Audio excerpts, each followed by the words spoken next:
साल से सरकार है, गुजरात के अंदर कई हजार लड़कियां गायब हुई हैं, औरतें 40,000 से ऊपर का आंकड़ा आ रहा है। प्रशासन किसका है?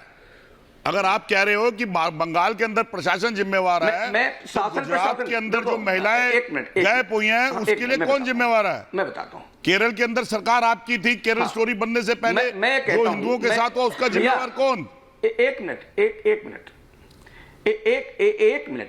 मैं कहता हूं पूरे देश में कलकत्ता से लेकर के और केरल तक हर प्रांत में इस प्रकार की गतिविधियां होती हैं, और अगर आप जैसे वकील यहां पर खड़े होकर उनका समर्थन न करें, उनके विरोध में खड़े हों, तो ये गतिविधियां नहीं होंगी। मुझे लगता है आप जैसे वकील जो टेलीविजन चैनल पर बैठकर उनका समर्थन करते हैं, उनके साथ खड़े होते हैं, इसलिए उनका बल बढ़ता है। मैं कहता हूं कि आप भले ही किसी पार्टी के प्रवक्ता हो, लेकिन आप जैसे लोग, कितने करे यहाँ से, कितने इस तरह के कार्य करने वाले डाटा बताओ, और जब से 70 साल की सरकारों में कितना धर्म परिवर्तन हुआ और 9 साल में कितना रोका, कोई डाटा दिया आपने? क्या ये छत्तीसगढ़ में ये डेटा दे पाएंगे आप?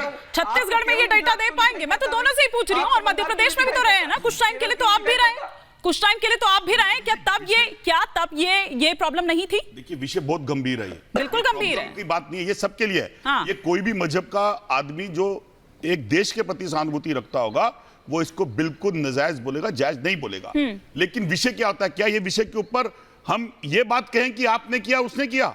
लेकिन हम आपसे प्रश्न इसलिए पूछ रहे हैं क्योंकि देश की जनता ने 2014 के बाद सत्ता आपको दी हुई है, और सरकारें एक वर्ग के अंदर जितनी स्टेट थी आपके पास, लेकिन मैं एक बार साजिद हल क्या किया? रशीदी जी से मैं ये जानना चाह रही हूँ, अभी थोड़ी देर पहले विजय शंकर तिवारी जिस ओर इशारा कर रहे थे, एक सेकंड रशीदी जी और सूर्य मैथिल जी, क्या जिस ओर इशारा कर रहे थे कि वो गजवाए हिंद या फिर वो जो साजिश, वो 47 वाला प्लान कि 2047 तक ये कर लिया जाएगा, इस्लामिक राष्ट्र घोषित कर लिया जाएगा, क्या ये दरअसल उस ओर जाता हुआ नजर आ रहा है? ये दरअसल वो एक साजिश है जो अलग अलग हिस्सों से देश की नजर आ रही है? ये वो साजिश है धर्मांतरण की आड़ में?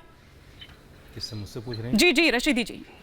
देखिए, मैं एक चीज़ बता दूं आपको, अभी बीजेपी की प्रवक्ता ने बड़ी शान और शौकत के साथ केरला हाई कोर्ट का जिक्र किया कि भाई ये पहले से चला आ रहा है, वहाँ के सीएम का जिक्र किया। वो भूल गए कि सुप्रीम कोर्ट ने इसको नकारा था। सुप्रीम कोर्ट ने कहा था इस तरह की कोई चीज़ नहीं है। ये हादिया के केस में हुआ था, आपको भी याद होगा। दूसरे, 2020 में इन्हीं के मंत्री ने, जय किशन रेड्डी ने पार्लियामेंट में खड़े होकर कहा कि देश में लव जिहाद जैसी कोई चीज ही नहीं है। इनके मंत्री ने कहा, ये उसको क्यों भूल जाते हैं? ये तो पार्लियामेंट का स्टेटमेंट है, ये कोई आम आदमी का बयान थोड़ा ही है। एक मंत्री पार्लियामेंट में खड़ा होकर अगर ये कह दे कि देश में इस तरह की कोई चीज नहीं है, और फिर टीवी पर आप आकर बैठकर कहें, तो इसका मतलब या तो आपका मंत्री झूठा है या आप महा झूठे हैं। क्यों बोलते हैं इस तरह की बातें?